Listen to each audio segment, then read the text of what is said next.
प्रेमानंद जी महाराज की कुछ बातों की आलोचना हो रही है। विशेषकर महिलाओं का एक वर्ग इसे लेकर मुखर है। मुखर है क्योंकि वो मूर्ख है, इसलिए संभवतः प्रेमानंद जी की शिक्षा ग्रहण नहीं कर पा रहे। और अधिक स्पष्टता के लिए आपको प्रेमानंद महाराज की वो बातें सुननी चाहिए जिसे लेकर आलोचना हो रही है। अब मैं कुछ खबरों के हेडलाइंस पढ़ देती हूँ।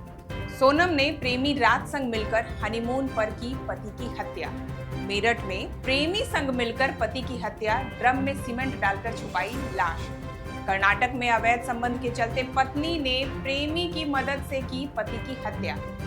पत्नी और ट्यूशन टीचर के प्यार में रोड़ा बन रहा था पति, दोनों ने मिलकर की हत्या। विगत कुछ महीनों में ऐसे खबरों की बाढ़ सी आ गई। पहले की तुलना में अब विवाह नहीं टिकते, तलाक का प्रचलन बढ़ गया है। क्या एक जनरेशन पहले तक हमारे समाज में इस तरह की घटनाएं होती थी? क्या रिश्ते नहीं बिखर रहे? क्या घर नहीं टूट रहे? क्या हत्याएं नहीं हो रही? क्या हंसता खेलता परिवार बर्बाद नहीं हो रहा? यदि हाँ, तो इस पर विचार क्यों न हो। सती प्रथा देश के कुछ हिस्सों में थी, उसकी आलोचना हुई, फिर उसे बंद कराया गया। बाल विवाह जैसी कुप्रथाएं देश के कुछ हिस्सों में ही थी, जिसे बंद कराया गया।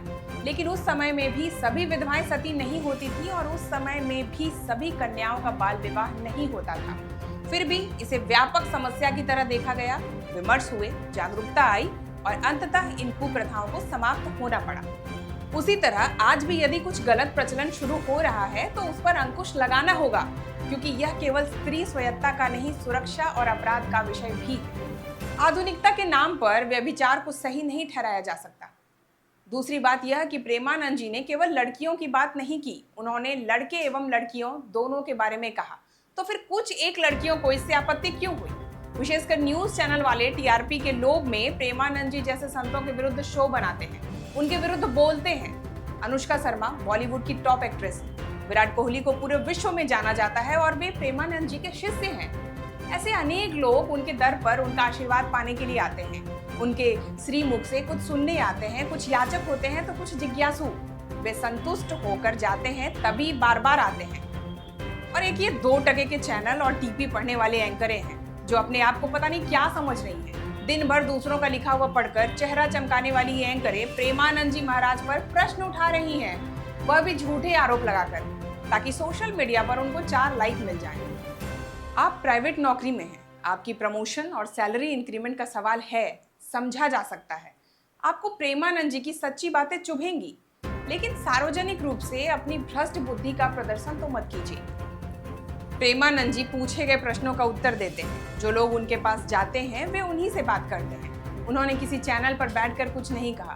उन्होंने जिनको कहा वह उनके आगे साष्टांग होकर गए। आपत्ति किनको हुई? जिनकी शामें पब में और रातें अनजानी बिस्तरों पर गुजरती हैं। मेकअप थोप कर कोई इंटेलेक्चुअल नहीं हो जाता। किसी की आलोचना करने से पहले उनको जानो, समझो। प्रेमानंद जी वो हैं जो आधुनिक युग के युवाओं को सनातन धर्म, संस्कृति और चरित्र निर्माण की ओर प्रेरित करते हैं। वे केवल आध्यात्मिक नहीं बल्कि सामाजिक और राष्ट्रीय विषयों पर भी लोगों को जागरूक करते हैं। युवाओं से भारतीय संस्कृति की रक्षा व जागरण का आह्वान करते हैं। वे बहुत साधारण जीवन जीते हैं, दिखावा नहीं करते और एक संत की सच्ची छवि को प्रस्तुत करते हैं।